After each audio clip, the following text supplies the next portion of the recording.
Safety means investment. Safety means investment. Safety means investment. Safety means investment. Safety means investment. Safety means investment. Thank y'all, thank y'all, thank y'all. Thank everybody so much for coming out. My name is James Innes. I work on public safety at New York Communities for Change. And first, thank you all for coming out so much. Second of all, I want to explain to everybody who we all are, right? We are all New Yorkers. And we all want something very specific. We want a safer New York. We want a fairer New York. We want a healthier New York. And we want a happier New York. We want the things that everybody else wants, but not everybody else can get. We want stable housing, good schools, good jobs, safe streets, affordable health care, and the peace and comfort to pursue our dreams. And I know y'all are thinking, everybody wants those things, right? But the difference between us and everybody else is we want those things for everybody, for every New Yorker, not just some New Yorkers.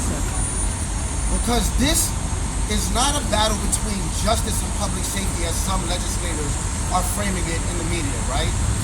This battle is actually between us and redefining public safety in the public sphere so that it includes all New Yorkers and all Americans. That's what we are here for, and that's who we are. Yeah. Everybody deserves to be safe, and lawmakers must make deep investments and sweeping policy changes to improve public community safety and not double down on a system of injustice that perpetuates poverty, inequity, despair, which are all the conditions and the foundations that lead to insecurity and then violence. We can't follow Governor Hochul, whose office we're in front of right now, by the way. We can't follow her down a path of bail rollbacks, mass jailing, mass inequality, down to mass desperation, right? We want everybody to be healthy, we want everybody to be safe, and we want everybody to thrive. What do we actually want? We want a housing first model. We want affordable housing. We want supportive housing, re-entry housing. We want good cause. We want housing vouchers. We want housing. We don't want warehousing of us, right? We want a safety net for all workers in New York, for immigrants, for freelancers, for gig workers, for re-entry workers. We want the unemployment bridge program. We want mental health first responders and mobile crisis response teams. We want treatments, not jails. We want to end overdoses, not criminalize them. We want to stop cycles of violence. We want to support victims, and we don't want to exploit them for political narratives and things like that. We want things like the fair access to victim compensation bill. These sound like a bunch of demands I just said, but in all actuality, this was a list of solutions. Because another difference between us and them, we see problems and we bring solutions. Right. But what we actually need are politicians and legislators to support our solutions, to actually make our communities safer. Because the last point I want to leave everybody with is the safest communities have the greatest resources. That's right. Not the highest arrest rates, all right? Resources are the key to public safety, not mass incarceration, which is all, at the end of the day, racist and just an extension from the racist and unfair and ineffective war on drugs, right? Those are the things that make us different from them. And those are the things we are out here fighting for right now, and we are not gonna stop until we get those things. So I thank y'all for listening to me, and I'm gonna bring up the first speaker right now. So everybody just make some noise for my friend Milton Perez from Vocal New York. I was in the mic. Can y'all hear me? Yeah. Check my check. All right. Greetings. My name is Milton Perez. I'm from the Bronx, Puerto Rico. I'm a member leader in Vocal New York's Homelessness Union.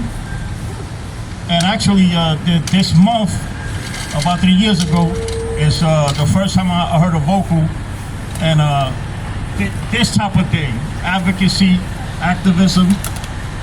So it's been 3 long years, but 3 insightful years because I learned a lot.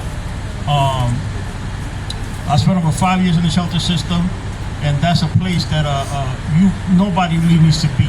So we need to pass good cause eviction. You don't want people going into the shelter system, especially now. So we need to pass good cause eviction, and and we need good cause eviction with HABP, the Housing Access Voucher Program, which is a statewide voucher. So that means that people from upstate, I've had family upstate that had to move back to the city because they don't have the type of help that we do. Even though, you know, things are not great in the city, it's better than being upstate because they have little to no help. So the Housing Access Voucher Program will include people from upstate, people from the city. In my experience in the shelter, I met a lot of people that have been in the city 20, 30, 40 years, but because they have some issues with a green card or documents, they don't get any help. So people spend years upon years with getting no help. People are elderly with health issues. The Housing Access Voucher Program will include them. So people have an opportunity to get housing. I mean, it's been 3 long years, HABP, and I got it memorized now. And it has to happen, you know, with everything that's going on, it has to happen. We have to do something that, you know, push us forward. We've been stuck on stupid for what, 10, 15 years, the same issues. You know, the shelter system keeps growing and growing. You know, billions upon billions being invested in the shelter system. Let's do something that will help people get out of the shelter. So I'll keep it short and just say good cause eviction, HABP, Housing Access Voucher Program. Thank you much.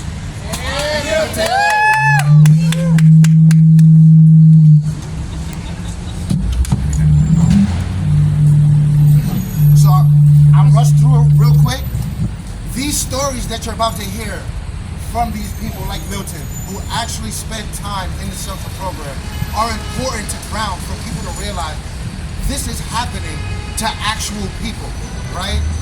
When we bring people like Milton up to speak, it's not because Milton wants to come out here. He don't want to come to the city and tell his story, right? He wants y'all to know that good cause eviction will prevent people from joining the shelter system like he had to go through, right? That the Housing Access Voucher Program will assist people to getting into houses of their own and help public safety, right? Help them to put them on a path to thriving, right? That's what these type of programs are for. So when these people come up and speak, I want everybody to really listen to what they're saying, because these are actual stories of actual people going through these actual things, all right? So next up, I'm gonna bring out Laura Velez. She's from the Corporation for Supportive Housing. Give it up for everybody. Gloria Velez.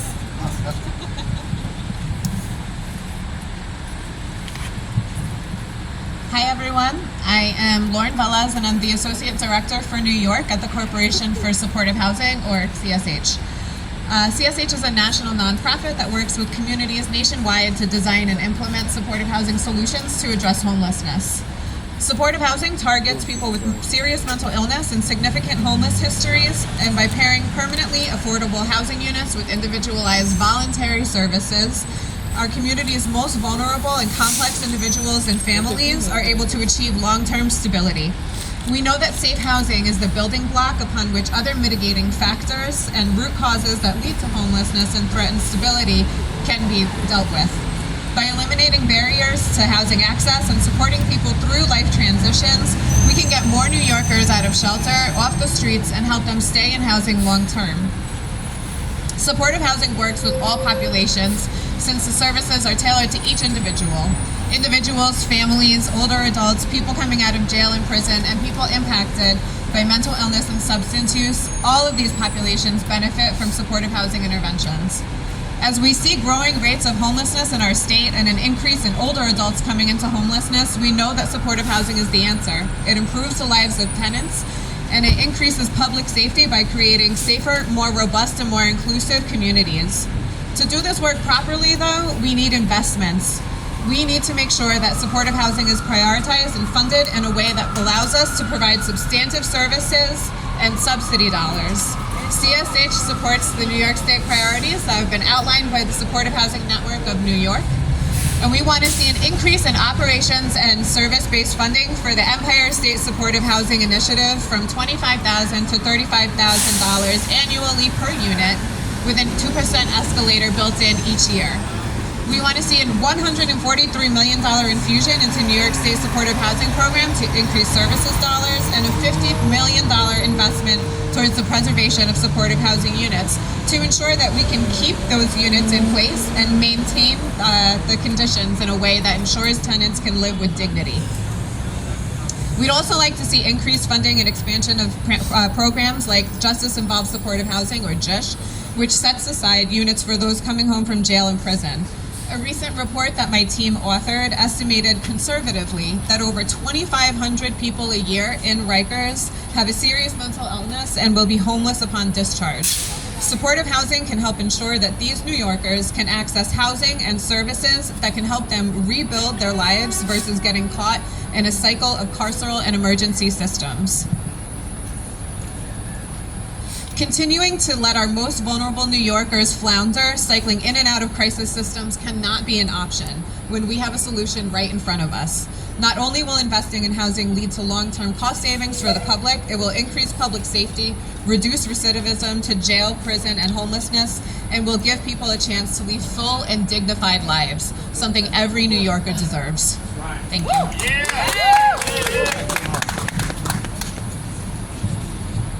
So we just had two speakers speak, right? And they both spoke about housing. But one thing that you heard them speaking about housing were resources needed for housing to make the community safer, right? That's right. Because that is, once again, you're gonna hear me hammer in this point. Resources make communities safer. So that is, you're gonna hear us say that over and over, and I'm gonna say it over and over. But now I'm gonna bring up the next speaker who's gonna talk about the unemployment bridge program, Sharifun Begum from Drum. Bangladesh. Hi everyone. I want to give a short brief about Sharifun Begum. Sharifun Begum is a member and leader for Drum Bronx base, and she is actively work with Excluded Worker Fund, Unemployment Bridge, and she is an active member of Housing Justice Committee, our Bronx committee base, Drum Housing Justice Committee, and she is an excluded worker. So she wants to talk about her own life, how its impact, and what actually we need for our public security. She will speak in Bangla, and I will try to interpret her speech. Oh, beautiful. আমার নাম শরীফুন নাহার বেগম। আমি একজন drum member.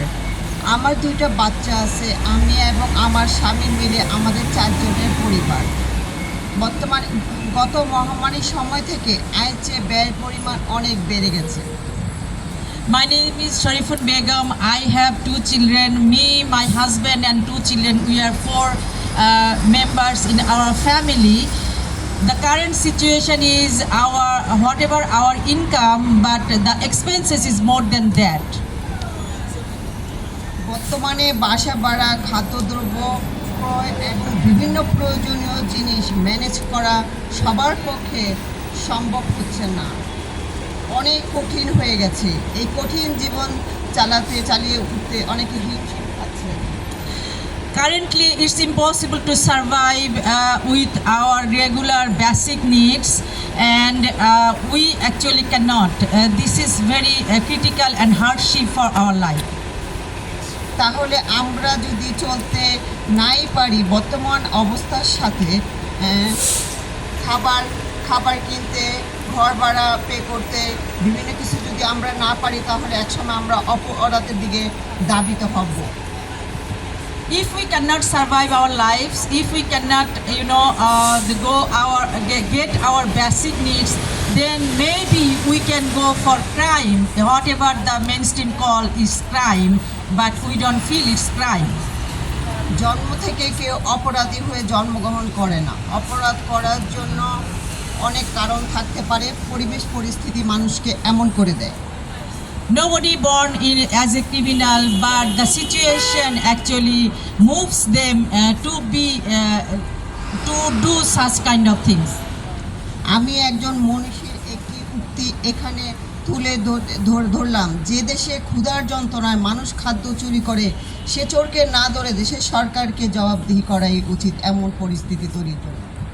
I want to share a statement from an intellectual person of our country, the country who cannot feed their citizens or their residents. It is the crime for the government, not the actually that citizen. তাই আমাদের দাবি governor Kathy হুকল এর কাছে শুধু অন্যান্য budget কমিয়ে শুধু পুলিশের বাজেট বাড়িয়ে অপরাধ দমন করা যাবে না, মূল গোড়ায় যেতে হবে। Our demand to Kathy Hochul, she has to look about the main cause of crime, not to look at the surroundings. আমাদেরকে আমাদের জন্য নিশ্চিত আবাসন, চাকুরি, খাদ্য, শিক্ষা, নিরাপত্তা, চিকিৎসা ইত্যাদি সঠিক ব্যবস্থা করতে হবে। We need our job security, our food, our treatment, our healthcare, our housing. আমি মনে করি এই ব্যবস্থা যদি সঠিকভাবে পালন করা হয় তাহলে অনেক অপরাধ কমে যাবে। I think if she take care these things properly, then crime automatically goes down. অপরাধকেও খুঁজতে হবে, অপরাধের কারণও খুঁজতে হবে। মানুষকে এটা কি হোক, মানুষের মেহনতি মানুষের জয় হোক, ইনকলাব জিন্দাবাদ। সবাইকে ধন্যবাদ জানিয়ে আমি আমার বক্তব্য এখানে শেষ করছি। মেহনতি মানুষের জয় হোক, ইনকলাব জিন্দাবাদ। সবাইকে ধন্যবাদ। Okay. We actually want to secure all the documented and undocumented folks for their job security and everything. I want to say that we want victory for the working class folks, and I want to say Inqilab Jindabad, Biplab Dirghobojibhi Hok. Thank you, everyone.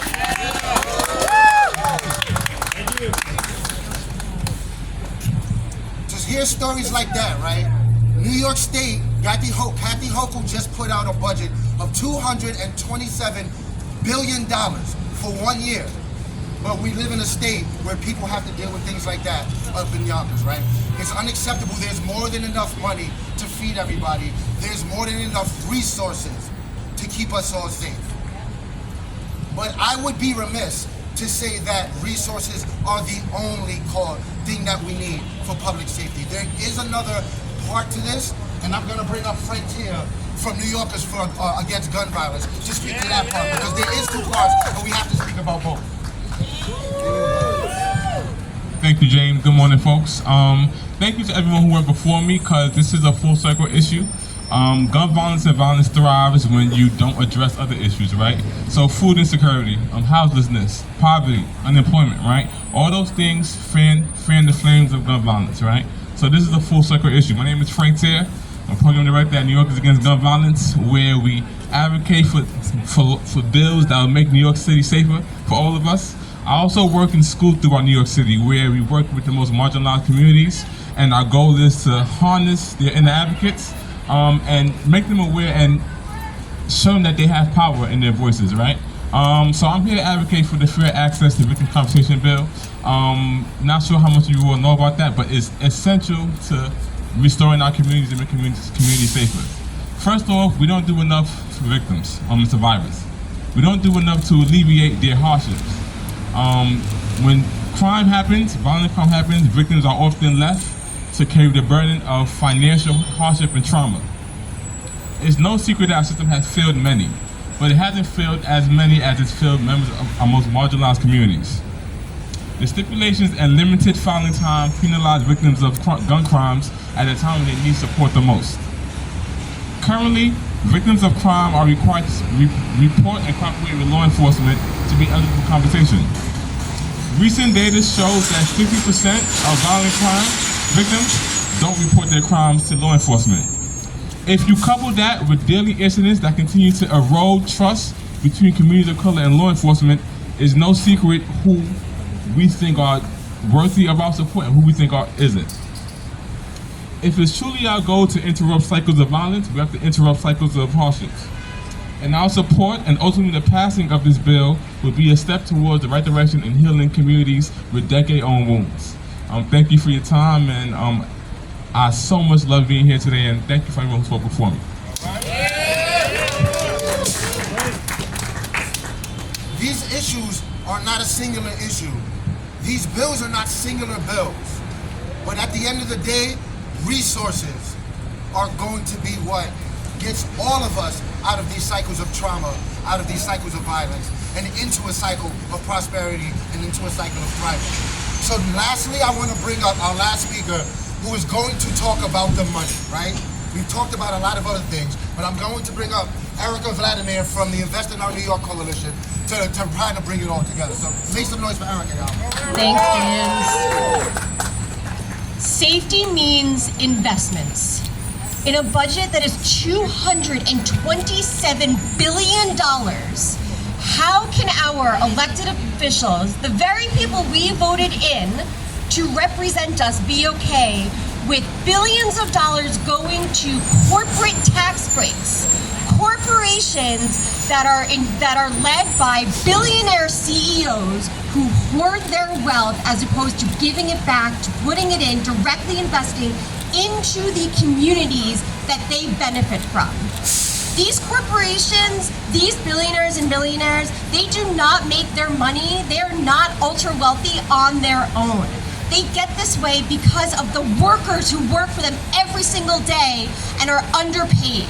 They become rich because they benefit from our public infrastructure, from our roads to our subways. They benefit from our communities where they send their children to our schools. It is not right, it is not just that while there are people who are struggling to pay their heat rent, who cannot keep a safe permanent roof over their head, who cannot send their child to daycare, who cannot make more than a sub-minimum wage, there are people who have collectively $100 billion of wealth sitting pretty on Park Avenue. These are the same people who are working with corporate Democrats to line their campaign coffers and keep the system rigged. It is them, it is that reason that our tax system is unfair. President Biden in the State of the Union said the tax system is unfair. The wealthy need to pay what they owe in taxes. We need to tax the rich. And this is the year to do it. In 2021, we made some incremental progress, and guess what? We brought in $10 billion in new public dollars. That was huge. That went to fully funding our public schools. We were able to have 1 year of childcare across the state. We were able to make sure that people had emergency rental assistance, but it is not enough. While people continue to struggle, there are billionaires and corporations that are making profit hand over fist. And the Invest in Our New York Coalition campaign is so proud to stand with y'all to fight for the public dollars that we deserve. We can make corporations finally pay what they owe to New York from the profits that they make every single year. We can make sure millionaires and billionaires pay what they owe to their communities, so everybody, not just the millionaires and billionaires and their families, can be safe, can be healthy, and can thrive. Thank you. So I got a little bit of bad news, everybody. I lied. That's not the last speaker. So I stepped to the side, and we are fortunate to have Renee Trotman from Assembly Member Latrice Walker's office come and say a few words because we really appreciate it. Oh, look at that.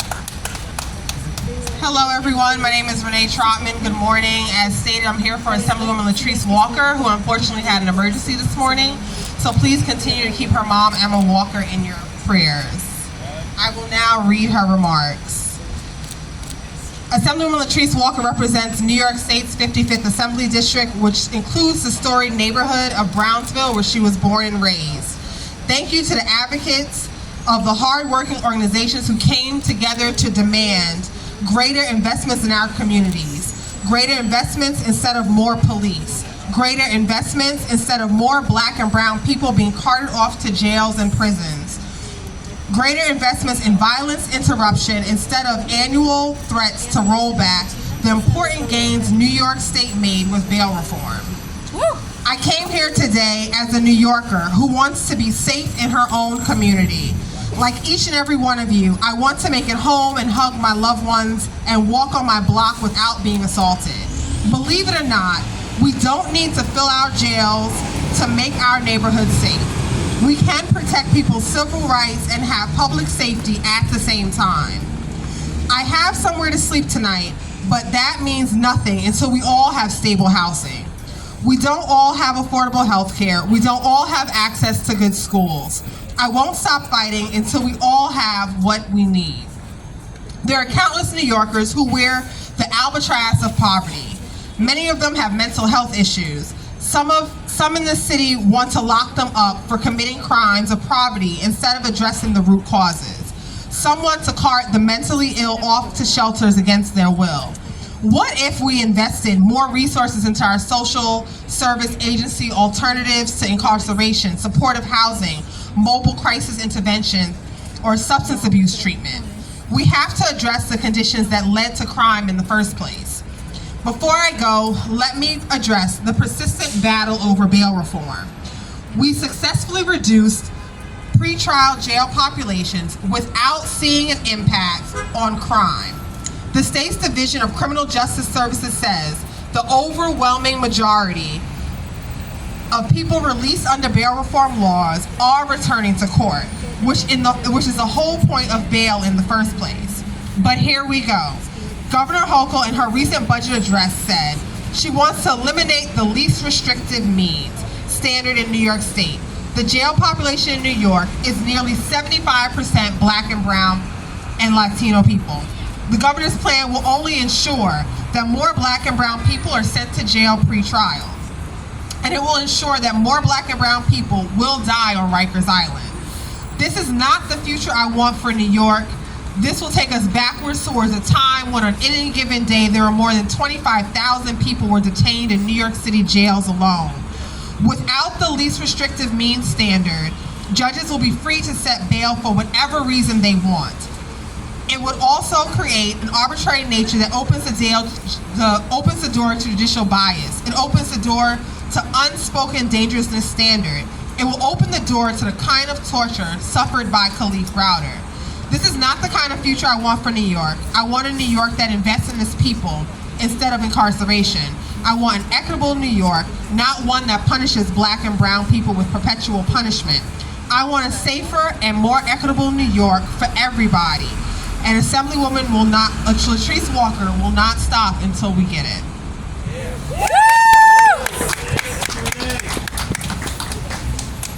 And just to echo off of that, we're out here because we stand against Governor Hochul's budget of austerity, right? We are standing here because we want Governor Hochul to fund these programs that we want.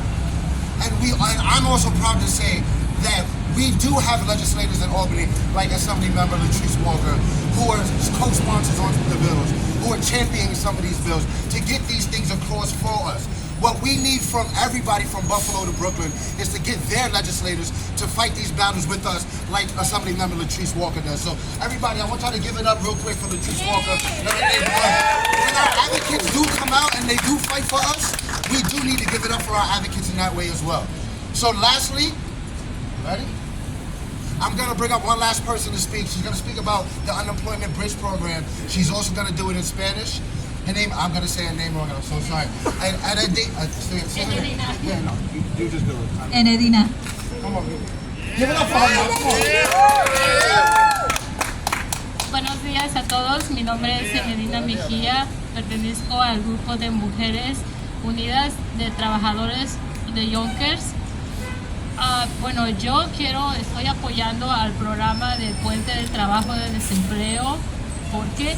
Porque si viene una crisis como la pandemia que pasamos en el 2020, yo en lo personal, y me imagino que a muchos les pasó lo mismo, ¿qué pasó? Que vino la pandemia, pero antes de la pandemia se llevaron a mi esposo detenido por migración, se lo llevaron justo un 12 de febrero, la pandemia vino en marzo, nos encerraron, yo con una niña de 2 años y medio, sola, sin saber qué hacer, sin ahorros.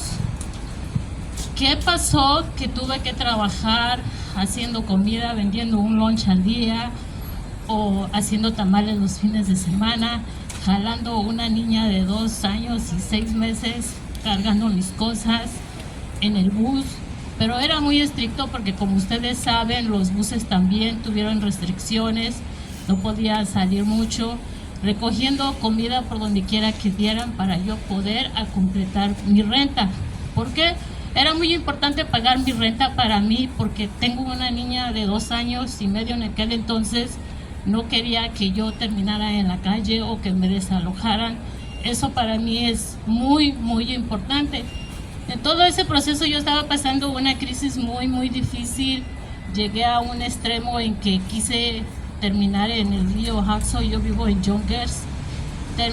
Aventarme en el río con mi niña chiquita. ¿Por qué? Porque estaba enojada con la vida, porque no tenía lo que muchos que tienen papeles y que recibieron ese cheque, a muchos mensualmente. Nosotros los que no tenemos papeles, no trabajamos con una empresa, no tuvimos ese privilegio de recibir ese cheque, entonces a todos nosotros nos excluyeron.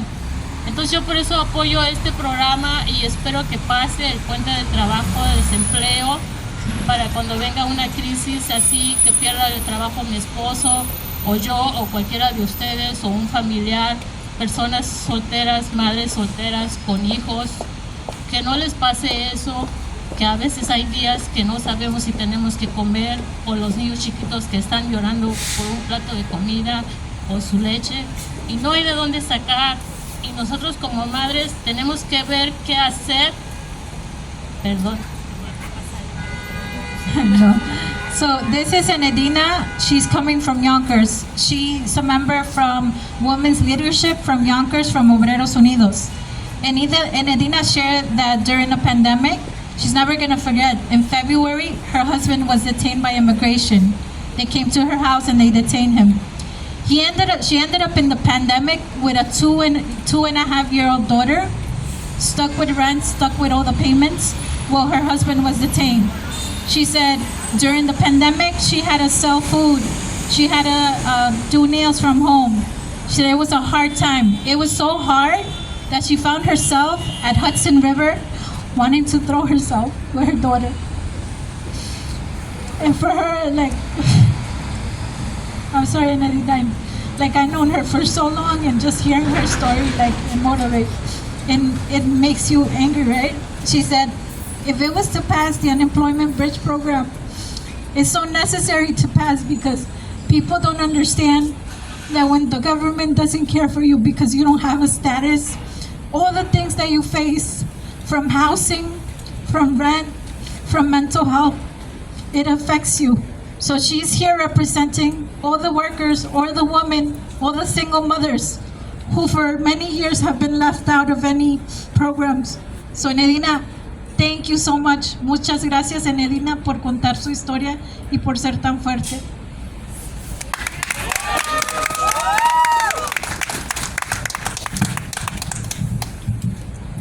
These are real stories. These are real people. This is happening.